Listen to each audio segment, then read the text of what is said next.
Hey, we're the American Dreamers. I'm Jake, this is Chipmunk. Hi. And we just built something. Check it out in the video. The way the American flag.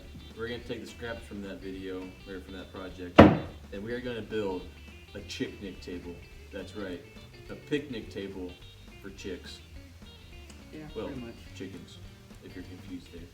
It's a picnic table, a small picnic table for chickens that they can eat out of. It sounds confusing, but it'll look really good. So, here we go. We got our scraps cut. There's some 2x4s here. We took the end pieces here to be 11 inches and the long piece to be 18. So, come over here, come on in on that, zoom in on it, Chipmunk. We're just gonna make a simple little rectangle box like that. Go ahead and screw it together. Do something fancy you want to do, screw it together, go ahead and go for it, but we're just gonna do it traditional, put screws in the end.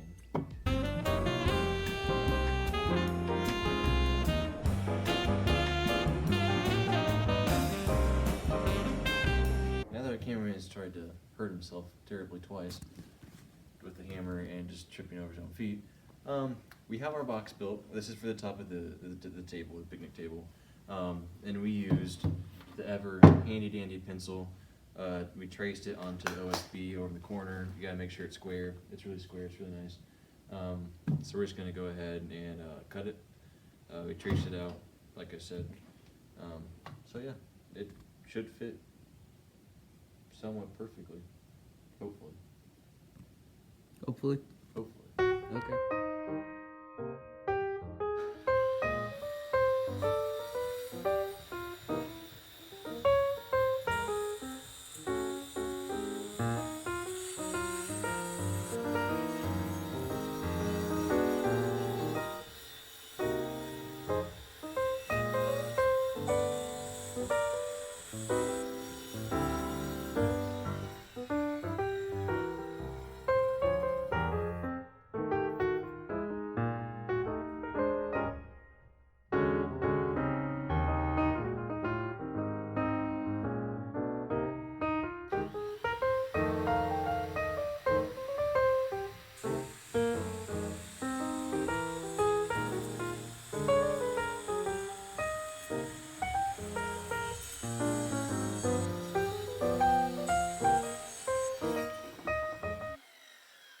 Alright, now that we have cut this out, we will now put the bottom piece onto the top piece. Alright, well, if you have made holes, make sure you line up your holes with the ones that you already put in so you don't crack the wood. Alright, line them all up. Get your screw, drill.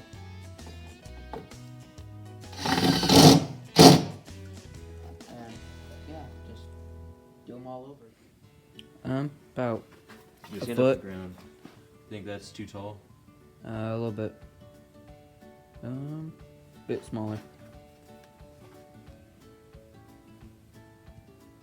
You know, let's just cut a test piece really quick. Alright. We'll cut it at a foot and see what we think. Yeah, I think a foot will work best. So it'll come off the ground about that high. And then we'll have bench seating for him. What do you think? Yeah, that'd be great.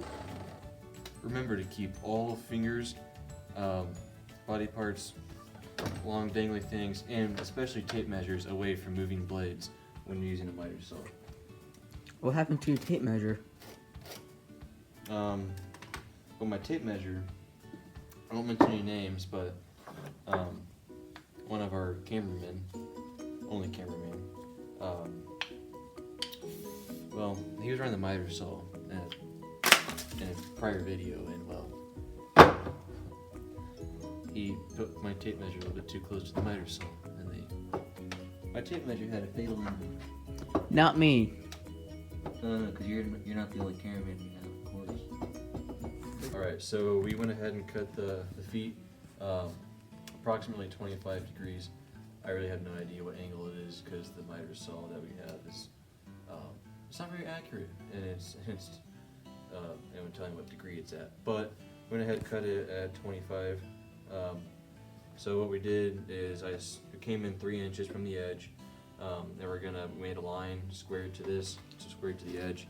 So then we're gonna set the leg inside that line, and then we're gonna come from the other side, and we're gonna put 2 screws into each leg, and then yeah, we go on to the next step after that. Now that we got the legs cut, we're gonna take our last 2 2x4 pieces, and they're gonna be the like the bench seating for where you sit.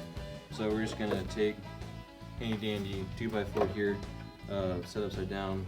We gotta have something for the legs to attach to. So we have found this scrap in our barn. So we're gonna use our 2x4 as a spacer.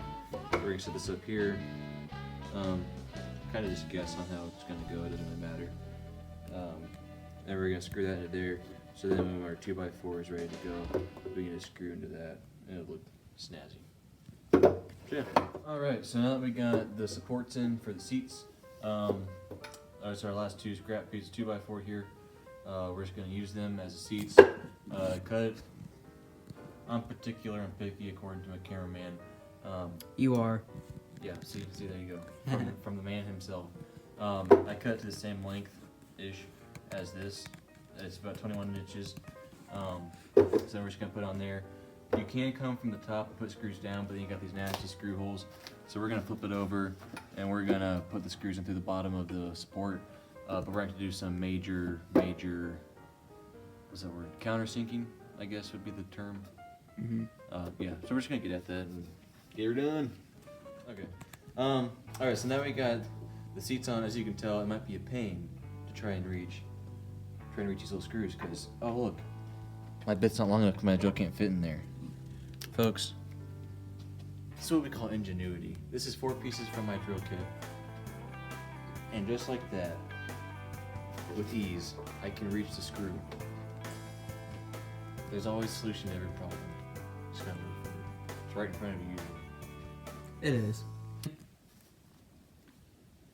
We are going to put the Chicknic Table on the floor, so that way it won't be destroyed, because the rider's going to fling it off. So that way, if it falls, it won't be destroyed, because it can't fall if it's on the ground.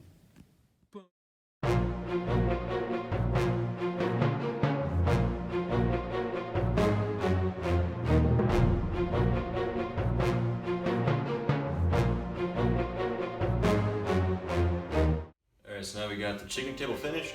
I went ahead and put some paint on there, some cherry red, and for the Rust-Oleum, then the white paint is just an extra can I had laying around. And then since it's going to be outside, it's going to get wet, chickens are going to poop on it, you got to wash it off and everything. I went ahead and put a couple coats of this acrylic lacquer from Rust-Oleum. I put on the end where the screws are at, I put some button caps to cover the screws, makes it look nice. But yeah, there it is, the Chicknic Table. Just keep a little picnic table for your chickens, and wear it loud, wear it proud. We are the American Dreamers.